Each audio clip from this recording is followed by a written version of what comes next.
الٹ پلٹ ہو جانے والا شہر۔ یہ حضرت لوط علیہ السلام کا شہر سدوم، جو ملک شام میں صوبہ حمص کا ایک مشہور شہر ہے۔ حضرت لوط علیہ السلام بن حران بن طارق یہ حضرت ابراہیم علیہ السلام کے بھتیجے ہیں۔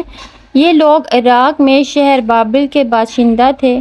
پھر حضرت ابراہیم علیہ السلام وہاں سے ہجرت کر کے فلسطین تشریف لے گئے اور حضرت لوط علیہ السلام ملک شام کے ایک شہر اردن میں مقیم ہو گئے، اور اللہ تعالیٰ نے آپ کو نبوت عطا فرما کر سدوم والوں کی ہدایت کے لیے بھیج دیا۔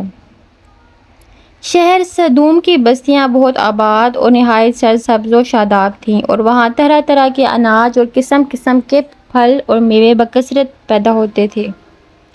شہر کی خوشحالی کی وجہ سے اکثر جا بجا کے لوگ مہمان بن کر ان آبادیوں میں آیا کرتے تھے، اور شہر کے لوگوں کو ان مہمانوں کی مہمان نوازی کا بار اٹھانا پڑتا تھا۔ اس لیے اس شہر کے لوگ مہمانوں کی آمد سے بہت ہی کبیدہ خاطر اور تنگ ہو چکے تھے، مگر مہمانوں کو روکنے اور بھگانے کی کوئی صورت نظر نہیں آ رہی تھی۔ اس ماحول میں ابلیس لعین ایک بڑے بوڑھے کی صورت میں نمودار ہوا اور ان لوگوں سے کہنے لگا کہ اگر تم لوگ مہمانوں کی آمد سے نجات چاہتے ہو تو اس کی یہ تدبیر ہے کہ جب بھی کوئی مہمان تمہاری بستی میں آئے تو تم لوگ زبردستی اس کے ساتھ بدفعلی کرو۔ چنانچہ سب سے پہلے ابلیس خود ایک خوبصورت لڑکے کی شکل میں مہمان بن کر اس بستی میں داخل ہوا اور ان لوگوں سے خوب بدفعلی کرائی۔ اس طرح یہ فعل بد ان لوگوں نے شیطان سے سیکھا۔ پھر رفتہ رفتہ اس برے کام کے یہ لوگ اس قدر عادی بن گئے کہ عورتوں کو چھوڑ کر مردوں سے اپنی شہوت پوری کرنے لگے۔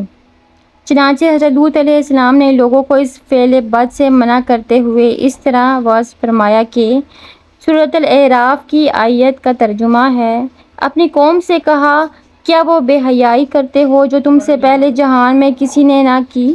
تم تو مردوں کے پاس شہوت سے جاتے ہو عورتیں چھوڑ کر، بلکہ تم لوگ حد سے گزر گئے۔ حضرت لوط علیہ السلام کے اس اصلاحی اور مصلحانہ وعظ کو سن کر ان کی قوم نے نہایت بے باکی اور انتہائی بے حیائی کے ساتھ کیا کہا، اس کو قرآن کی زبان سے سنیے۔ سورۃ الاعراف کی آیت کا ترجمہ ہے: اور اس کی قوم کا کچھ جواب نہ تھا مگر یہی کہنا کہ ان کو اپنی بستی سے نکال دو، یہ لوگ تو پاکیزگی چاہتے ہیں۔ جب قوم لوط کی سرکشی اور بدفعلی قابل ہدایت نہ رہی تو اللہ تعالیٰ کا عذاب آ گیا۔ جب قوم لوط کی سرکشی اور بدفعلی قابل ہدایت نہ رہی تو اللہ تعالیٰ کا عذاب آ گیا۔ چنانچہ حضرت جبرائیل علیہ السلام چند فرشتوں کو ہمراہ لے کر آسمان سے اتر پڑے۔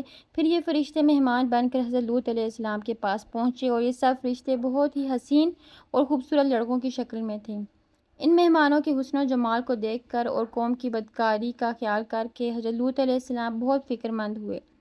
تھوڑی دیر بعد قوم کے بدفعلوں نے حضرت لوط علیہ السلام کے گھر کا محاصرہ کیا اور ان مہمانوں کے ساتھ بدفعلی کے ارادے سے دیوار پر چڑھنے لگے۔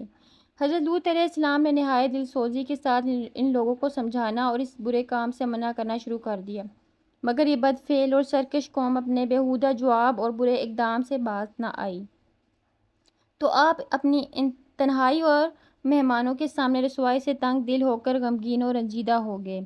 یہ منظر دیکھ کر حضرت جبرائیل علیہ السلام نے فرمایا کہ اے اللہ عز و جل کے نبی، آپ بالکل کوئی فکر نہ کریں، ہم لوگ اللہ تعالیٰ کے بھیجے ہوئے فرشتے ہیں جو ان بدکاروں پر عذاب لے کر اترے ہیں، لہٰذا آپ مومنین اور اپنے اہل و عیال کو ساتھ لے کر صبح ہونے سے قبل ہی اس بستی سے دور نکل جائیں، اور خبردار کوئی شخص پیچھے مڑ کر اسی بستی کی طرف نہ دیکھے ورنہ وہ بھی اس عذاب میں گرفتار ہو جائے گا۔